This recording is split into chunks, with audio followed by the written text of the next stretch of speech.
Bahkan ada kampus yang semester 1 sampai 8 soalnya hanya multiple choice semua. Ketika saya debat, mereka nggak bisa. Mas, kalau menurut saya kok itu agak kurang tepat ya. Oh, berarti salah ya Pak ya? Disangka sesuatu itu benar atau salah. Kalau mereka bimbingan tesis, banyak mahasiswa bawa proposal 3, kemudian ngomong ke dosennya, Pak, saya sudah buat nih 3 proposal, menurut Bapak mana yang bagus? Itu kepalanya rusak karena multiple choice.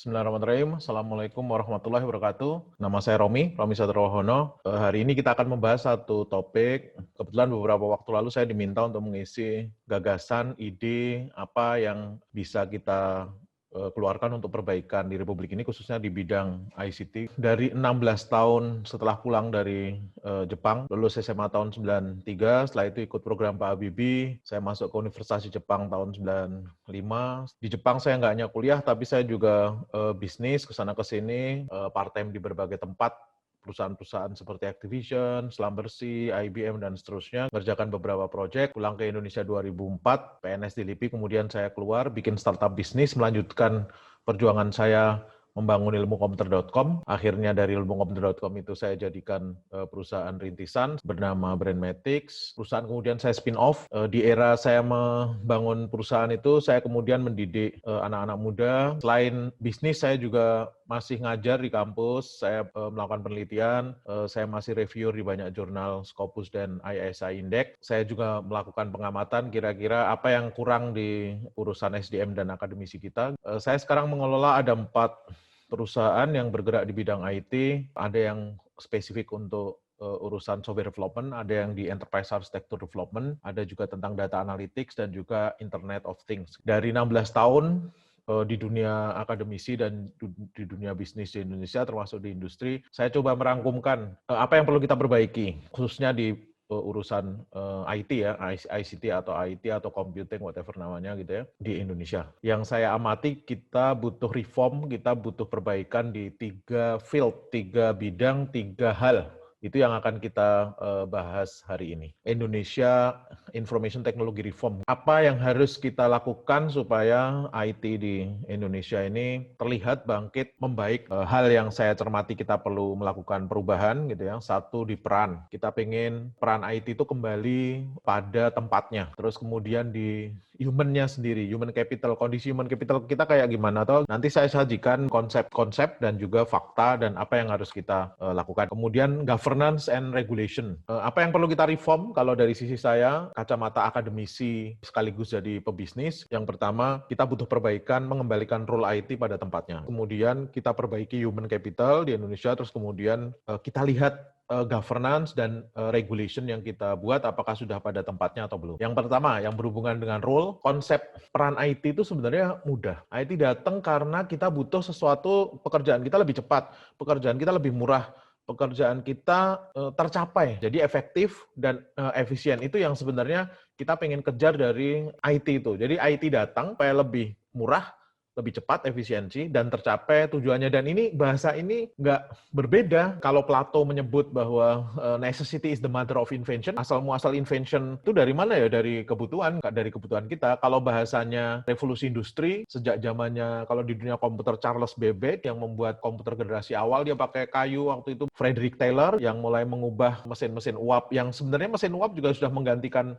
manusia, udah bagus, tapi digantikan alat elektronik. Terus kemudian era Alan Turing, von Neumann datang. Kenapa bikin komputer? Alan Turing itu bikin komputer karena pesan Enigma yang dikirim oleh Jerman untuk pengeboman, pengen dipecahkan kode pengeboman itu supaya nggak dibomi lagi. Maknanya apa? Perangnya pengen cepat berhenti. Kalau kita pecahkan dengan manusia itu butuh mungkin puluhan atau ratusan tahun, tapi cukup dengan komputer 3-4 jam pecah. Dan Alan Turing tercatat dalam sejarah bahwa miliaran dolar berhasil dihemat karena komputer yang dibuat, tiap-tiap negara nggak beli senjata lagi, bisa dipakai untuk bangun negerinya. Jepang bisa kemudian membuat Shinkansen, Perancis juga kemudian punya kereta cepat, dan seterusnya. Jadi tercatat dalam sejarah bahwa peran Alan Turing memecahkan kode Enigma, membuat perang cepat berhenti yang tadinya puluhan tahun jadi seperti Perang Dunia I, akhirnya jadi cukup 3 tahun, semuanya bisa konsentrasi membangun, nggak beli lagi senjata. Jadi konsep komputer itu seperti itu. Dan kemudian dilanjut, logika Fuzzy, Lutfi Zadeh, terus kemudian Quinlan yang membuat decision tree. Era revolusi industri ketiga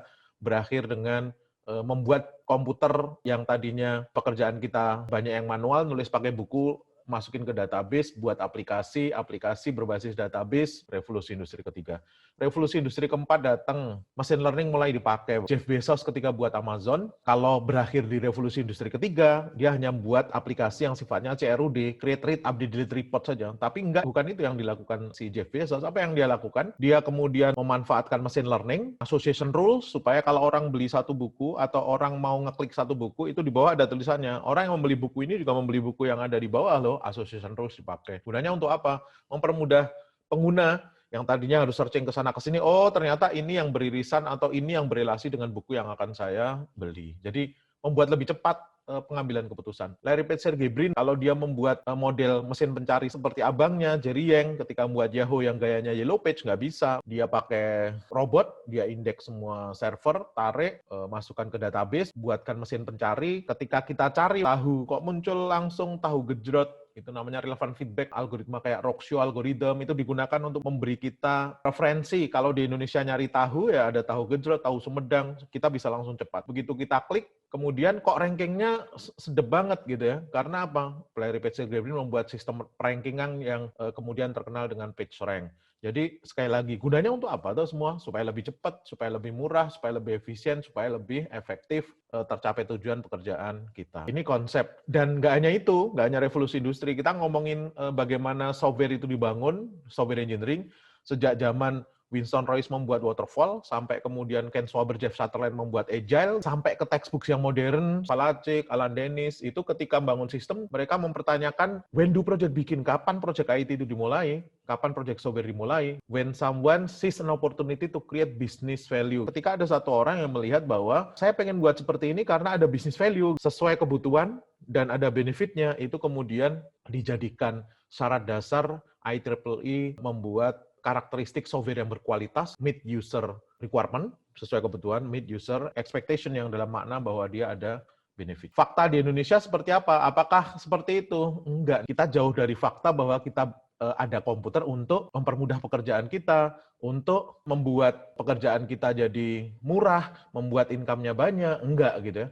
Saya pulang ke Indonesia tahun 2004, kemudian saya buat KTP. Ketika saya buat di Jepang, jadi dalam 5 menit, di kelurahan pakai mesin ketik, dan kemudian KTP-nya masih kertas. Jadi 3 hari saya ikhlaskan. 2 tahun kemudian KTP saya hilang, saya buat lagi di kelurahan. Kata kelurahan, kita pakai komputer mas sekarang. Oh, lebih cepat. Oh, ternyata enggak. Malah 3 minggu. Saya tanya, kenapa 3 minggu Pak? Ya karena pakai komputer canggih lebih lama nih. Jadi di Indonesia itu masih beranggapan bahwa kalau pakai komputer canggih jadi lebih lama. Ini agak aneh. Apakah penderitaan orang Indonesia selesai? Belum. Di tahun 2012 IKTP datang, saya ngurus lagi. Apakah ini jadi lebih cepat, lebih efisien? Enggak. Saya harus nunggu 1,5 tahun sampai KTP saya itu jadi. Alan Turing, von Neumann, kalau tahu perilaku orang Indonesia terhadap komputer, dia bangkit dari kubur, ngobrol-ngoblokin kita. Udah bagus itu manual 3 hari. Ngapain kita pakai komputer kalau cara manual sudah benar? Gaya pendidikan software engineering itu cara biasa sudah cukup belum? Sudah sih, nggak ada masalah. Cara manual itu nggak ada masalah. Jadi masalah kalau nggak cepet, kurang efektif, kurang efisien, mahal, itu baru kita mulai selesaikan dengan IT. Di Indonesia faktanya bahwa dipakai kalau penyerapan anggaran, untuk gagah-gagahan, supaya ini jadi smart ya, meskipun nggak smart-smart bener, karena smart itu kalau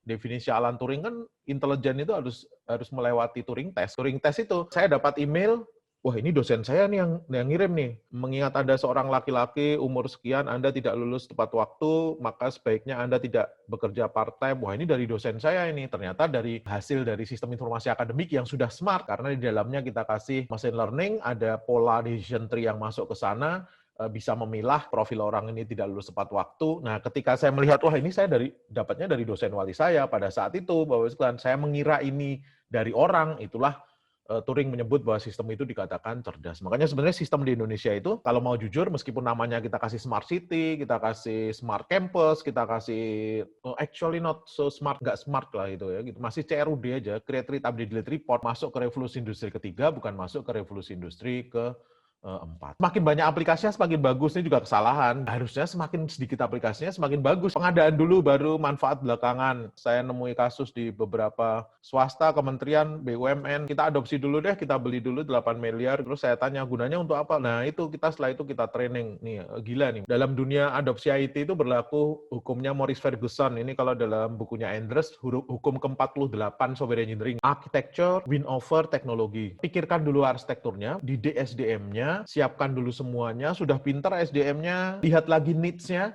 baru setelah itu adopsi teknologi yang tepat. Kalau kita asal beli, apalagi urusan infrastruktur, padahal infrastruktur berlaku hukumnya more, lebih repot lagi gitu ya. Karena apa? Price and performance of processor is half. Harga dan performance komputer itu akan turun setiap 18 bulan. Hukumnya Cooper, wireless bandwidth double setiap 2,5 tahun. Jadi kalau kita investasi IT untuk jangka panjang, 5 tahun, 10 tahun untuk infrastruktur, rugi. Jadi harapannya, adopsi karena kebutuhan, pikirkan arsitekturnya dulu, needs gitu ya, divisi IT bukan cost center, tapi harusnya divisi IT itu efficiency center. Itu yang pertama. Yang kedua, SDM itu sedikit mengalami perubahan ya di dunia ini ya. Jadi dulu kita senang dengan generalis, orang yang ngerti sedikit-sedikit, kulit-kulitnya aja, terus kemudian tapi bidangnya banyak, itu kita senang. Tapi zaman itu sudah selesai. Bergerak dari generalis jadi spesialis kemudian. Saya butuh gigs yang benar-benar ngerti detail, tajam, dalam. Tapi ternyata setelah saya punya gigs, nggak punya passion, nggak bisa ngomong juga, menyampaikan pendapat, pinter, certified, tapi karena dulu kuliahnya semester 1 sampai 8 itu pakai soal multiple choice, sertifikasi juga pakai soal multiple choice, apa yang terjadi kemudian? Nggak bisa melahirkan satu SDM yang versatilis, spesialis, tapi kreatif, produktif, adaptif, mencintai pekerjaannya, punya visi untuk meninggalkan jejak. Larry Page, Sergey Brin di Google memberikan contoh yang bagus. Di Google itu diterapkan strategi namanya innovation time off. Jadi 20% waktu kerja itu orang boleh mengerjakan pekerjaan yang dia senangi. Kalau 40 jam kerja, itu berarti ada 5 hari, itu ada 1 hari khusus orang boleh mengerjakan pekerjaannya yang dia senangi. Buat proposal, disetujui, bahkan dia bisa dapat budget khusus untuk melakukan pekerjaan itu. Sejarah kemudian membuktikan bahwa ternyata innovation time off ini namanya gitu ya. Innovation time off yang dibuat di Google, 50% lebih produk-produk di Google itu ternyata lahir bukan dari pekerjaan sehari-hari, tapi pekerjaan dari innovation time off. Pegawai bisa bekerja sesuai dengan passion-nya. Kita belajar dari Steve Jobs ketika ditanya, apa yang membuatmu nggak berhenti? Padahal mendirikan perusahaan, terus kemudian dipecat dari perusahaannya sendiri oleh CEO yang dia pilih, John Sculley. Ketika Apple itu mau selesai, padahal Steve Jobs sudah kaya gitu ya, karena dia sudah mimpin Disney. Kenapa dia balik lagi ke Apple gitu ya, ditanya, dia ngomong bahwa yang membuat saya nggak bisa berhenti, saya pengen balik lagi, saya punya cinta, gitu, saya punya passion, dan saya punya visi di Apple dulu, saya buat bareng Steve Wozniak, duo Steve, saya pengen membuat komputer untuk ordinary people gitu ya, jadi orang-orang biasa, karena pada zaman itu komputer itu dipakai untuk orang yang ngerti komputer. Sekarang itu kita lebih butuh versatilis, orang yang spesialis tapi adaptif, mampu, bisa ngomong. Albert Einstein bahkan ada ungkapannya yang terkenal. Ketika ditanya, wah Anda orang jenius, Anda orang pinter. Enggak, I have no special talent, kata dia gitu ya. I am only passionate, curious. Jadi saya orang yang punya passion, pengen mencari tahu, makanya jadilah saya seperti sekarang ini. Kalau kita lihat dari GAFAM industri, bahwa sekarang Google, Apple, Facebook, Amazon sama Microsoft, GAFAM gitu ya, atau startup-startup bisnis, sekarang ada sedikit perubahan. Dulu kita ngomong, oh saya butuh bisnis analis, saya butuh sistem analis, saya butuh UI UX. Sekarang GAFAM company atau startup bisnis lebih memilih, saya butuh product manager yang tahu sistem arsitektur seperti apa, meskipun nggak perlu sampai dia bisa coding, ngerti bisnis yang bisa memberi saya ide, dan ngerti UI sama UX, punya sense di 3 itu, dia kasih nama product manager. Kalau lihat di JobsDB, Glassdoor, Jobstreet, itu product manager lagi rame nih. Kemudian ketika dulu kita mikir, oh saya jadi programmer web, saya jadi programmer Android, sekarang perusahaan-perusahaan teknologi nggak mikir itu. Go to the hell with your terminology. Saya butuh software engineer yang bisa mengubah kode si sistem spek ini jadi kode yang benar, bugnya sedikit. Software engineer bukan hanya programmer, tapi dia bisa membahasakan jadi bahasa yang lebih gampang, dia bisa mimpin timnya. Dulu ada database engineer, ada data analis, sekarang istilahnya udahlah saya butuh data scientist pokoknya.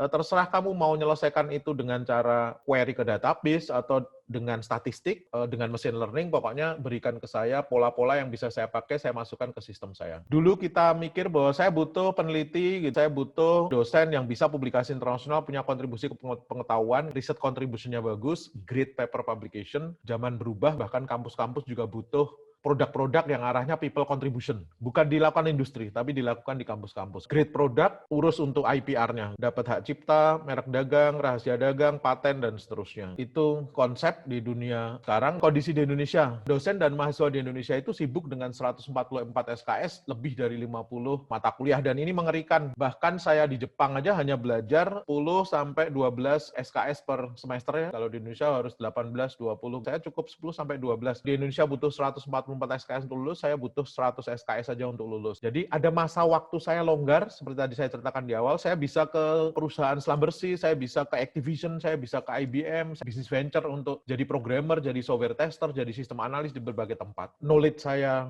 dipertebal di kampus, experience dan afektif saya, soft skill saya dapatkan banyak dari industri yang tempat saya part-time, tempat saya magang. Dosen mahasiswa sibuk, efeknya apa? Dosen nggak sempat lagi ngupdate materi mata kuliah yang obsolete, malas baca textbooks, dosen itu pekerjaannya sakdos, gajinya saksen. Kalau di teori kebutuhannya Maslow, dia masuk ke basic need, bukan self-actualization. Kalau dosen self-actualization, dia bisa gagah ngomong ke mahasiswa, wahai mahasiswaku, uang nggak penting, yang penting perjuangan. Dosen di Indonesia sulit ngomong itu karena ketika dia ngomong, dia melihat hari ini saya dapat 3 SKS, 3 kali 30, jadi 90.000. Dosen meninggalkan textbooks yang bagus, kita lupa Ian Sommerville, kita lupa Roger Pastman, kita lupa Witten, Agarwal, kita lebih memilih soal-soal multiple choice, ujian-ujian sertifikasi, sudah ada Tannenbaum dengan modern operating system, kenapa kita harus buku tipis-tipis untuk penyelesaian soal isinya bang soal multiple choice seperti itu. Bahkan ada kampus yang semester 1 sampai 8 soalnya hanya multiple choice semua. Dulu saya kuliah semester 1, nggak pernah ada dikasih soal multiple choice, semuanya esai. Kita dilatih untuk bisa menjawab soal, dan kita dilatih untuk bisa menjawab soal yang sebenarnya kita nggak bisa jawab. Nggak semua hal di dunia ini harus kita pecahkan. Nanti efeknya ketika saya bimbing mahasiswa S2, ketika saya debat, mereka nggak bisa. Jadi saya ngomong, Mas, kalau menurut saya kok itu agak kurang tepat ya. Oh, berarti salah ya Pak ya? Hidup mereka disangka sesuatu itu benar atau salah. Terus kemudian kalau mereka bimbingan tesis, banyak mahasiswa S2 yang bimbingan tesis bawa proposal 3. Kemudian ngomong ke dosennya, Pak, saya sudah buat nih 3 proposal, menurut Bapak mana yang bagus? Itu kepalanya rusak karena multiple choice. Disangkanya hidup itu pilihan, makanya 3-3-nya dikasih, kita disuruh milih. Level mahasiswa kita banyak yang C1, C2, lemah di analisis, nggak kreatif, nggak adaptif, nggak seimbang, nggak bisa ngomong pula, nggak seimbang antara hard skill sama soft skill. Yang perlu kita reform dari human capital. Kita pengen bergerak dari generalis ke spesialis yang kuat di kognitif dan psikomotorik. Ingat, didik orang itu ada 3. Pemahaman terhadap konsep, kognitif, skillnya bagus, psikomotorik, dan dia punya afektif yang bagus. Jujur, sikapnya bagus, bisa ngomong. Kita butuh nggak hanya generalis, tapi spesialis. Tapi spesialis bukan yang tukang ngapal, spesialis yang adaptif. Charles Darwin pernah ngomong bagus, di dunia ini bukan yang paling kuat, not the strongest or most intelligent, atau yang paling pintar will survive, kata si Charles Darwin. Tapi orang yang mampu beradaptasi terhadap lingkungan yang paling sukses. Jadi kita lebih butuh versatilis, spesialis tapi punya attitude yang bagus, soft skill, kemampuan verbalnya ada, adaptif. Dan kita encourage kampus supaya punya business center, tempat para mahasiswa dan dosen untuk berlatih mengubah diri mereka, konsep mereka dari grade publication paper menjadi grade product, patented, punya paten dan punya intellectual property right lah, hak cipta, paten, rahasia dagang, merek dagang. Itu yang kedua. Yang ketiga, reformasi yang kita pengen lakukan di governance. Konsep regulasi yang baik, pemerintahan yang baik. Jamie Dimon, CEO JP Morgan, good regulation should be conducive to business and to customer protection, kata dia gitu ya. Regulasi yang bagus, itu kita undang akademisi untuk bercerita, knowledge yang kita dapat, kita eksperimenkan di pekerjaan kita, ini yang paling efisien, ini yang paling efektif nih, itulah jadi regulasi. Jadi hal yang sudah, oh ini paling efisien, kita paling bagus, itu namanya best practice. Best practice itu yang akan jadi regulation. Kondisi di Indonesia, semua pekerjaan nunggu peraturan. KPI pemerintah itu regulasi. Tapi karena basis polanya tidak berangkat dari eksperimen, knowledge, experience, best practice, kemudian regulation, apa yang terjadi? Banyak peraturan yang interpretatif. Peraturan dibuat asal-asalan. Bahkan saya lihat tidak mengikuti ejaan bahasa Indonesia yang benar. Berarti nggak pernah baca Permendikbud 50 tahun 2015 tentang ejaan bahasa Indonesia. Padahal itu dokumen resmi pemerintah, bentuknya regulasi. Interpretatif. Kalau kita bisnis, kita sudah muak banget dengan beberapa peraturan pajak yang sifatnya itu interpretatif. Perizinan terlalu banyak. Saya ngurusi proses bisnis di kementerian di Indonesia, rata-rata satu kementerian itu punya 4.000 sampai 8.000 proses bisnis. Terlalu banyak. Makanya Mas Nadiem Makarim menyebut deregulation. Nggak agile. Kalau kita banyak peraturan, ungkapannya Winston Churchill benar, if you make 10,000 regulation, you destroy all respect for the law, gitu ya kata dia. Semakin banyak peraturan, semakin ribet hidup kita. Dan di Indonesia itu berlaku, kita ini republik sertifikasi. Guru disertifikasi, dosen disertifikasi, insinyur disertifikasi. Aneh, insinyur itu gelar yang dulu sudah berubah jadi ST, Escop. Sekarang malah guru besar disuruh ngurus insinyur lagi. Republik sertifikasi sampai hal yang nggak penting. Saya datang ke Braga di Bandung, lihat lukisan. Saya bilang, Mas ini lukisannya keren, berapa? 250.000. Bagus nih, saya udah nyiapin uang. Terus dia ngomong, nggak yang di sebelah sana aja Pak, itu lebih bagus loh Pak. Tak lihat, kayaknya enggak deh gitu ya. Emang kenapa Mas? Kayaknya ya sama-sama aja lah. Itu beda Pak, harganya 5 juta. Lu kok bisa Mas? Kok bisa jomplang banget? Soalnya itu certified yang lukis. Ini sudah gila Mas, kita gitu ya. UNJ, UNES, dan semua universitas pendidikan kita nggak punya keyakinan dalam hatinya bahwa saya bisa ngeluluskan sarjana pendidikan yang bagus. Karena apa? Setelah lulus SPD, itu perlu disertifikasi. UI, ITB, UGM, ITS, nggak yakin bahwa S3 yang dihasilkan itu akan bagus. Karena untuk jadi dosen perlu disertifikasi lagi. Berarti kan dia nggak yakin. Padahal untuk bisa jadi lecturer, untuk bisa jadi peneliti, sertifikasinya apa? Ya S3-nya itu, PhD-nya itu, gitu ya. Ngapain disertifikasi lagi? Dan lebay lagi kalau pelukis, tukang pijet, semua pekerja-pekerja yang sifatnya otak kanan perlu kreativitas, itu harus distandarisasi, disertifikasi. Secara konsep tadi, seperti tadi saya sebut ya Bapak sekalian, good regulation should be conducive, tadi sudah saya sampaikan, dan harusnya best practice itu lahir dari knowledge dan experience, yang menghasilkan regulation, kerjaan masih menunggu regulasi, gitu ya. Regulasi juga sifatnya interpretatif. Kita nggak melindungi industri lokal kita, oligarki jalan di Indonesia. Karena apa? BUMN punya anak, cucu, cicit, sampai ke level ada namanya Garuda tahu beres. Efeknya kalau saya sebagai UKM, saya sebagai bisnis, saya pengen ikut tender di BUMN, saya nggak akan mungkin bisa menang kalau lawan saya itu anak-anak, cucu-cucu BUMN, sehebat-hebatnya saya. Makanya UKM, startup bisnis, pemilik produk yang terbaik akan tepar ikut tender,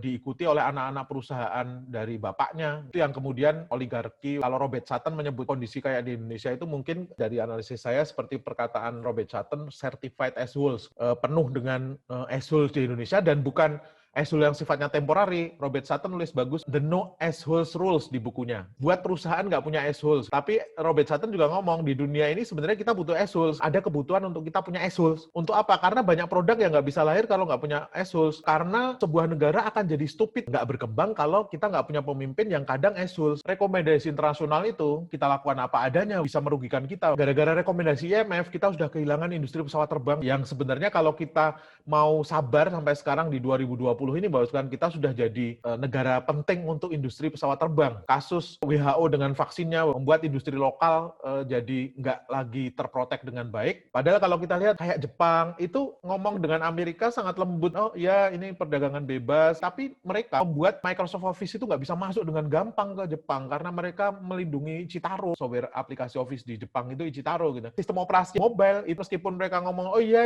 ini kita lindungi kok, ini perdagangan bebas gitu kan. Tapi mereka memprotek Tron OS yang dibuat oleh Sakamura Keng, produk lokal yang mereka harapkan ini akan jadi inti core mobile operating system untuk industri di Jepang. Demikian juga dengan Malaysia. Malaysia itu punya patriotic as a leaders. Mitsubishi masuk ke Malaysia itu masanya bareng dengan Toyota masuk ke Indonesia. Tapi kemudian beberapa puluh tahun kemudian Mitsubishi bisa berubah jadi Proton. Toyota nggak pernah mau ngelepas merek untuk jadi Kijang selamanya. Kalau perlu Kijangnya yang mulai hilang, Toyotanya masih tetap ada. Ini kegagalan transfer pengetahuan dan terlalu baik para leader kita nggak punya jiwa patriotic assholes kalau istilahnya si Robert Sutton itu dia nyebut virtue of assholes, kayak Steve Jobs itu dia masukkan ke orang-orang yang bajingan yang bijak. Van Hettinga sekarang nulis satu buku yang bagus, Why Assholes Rules the World. Dunia ini butuh beberapa assholes untuk membuat kita nggak jadi assholes gitu ya. Kalau Stephen Covey nulis Seven Habits of Highly Effective People, sekarang mulai ada tulisan yang menarik, sarkastik, Seven Habits of Highly Effective Assholes. Supaya kita nggak jadi completely certified assholes, apa yang harus kita lakukan? Kita perlu deregulasi, perbaiki hubungan ABG, dukung UKM, protect lokal produk,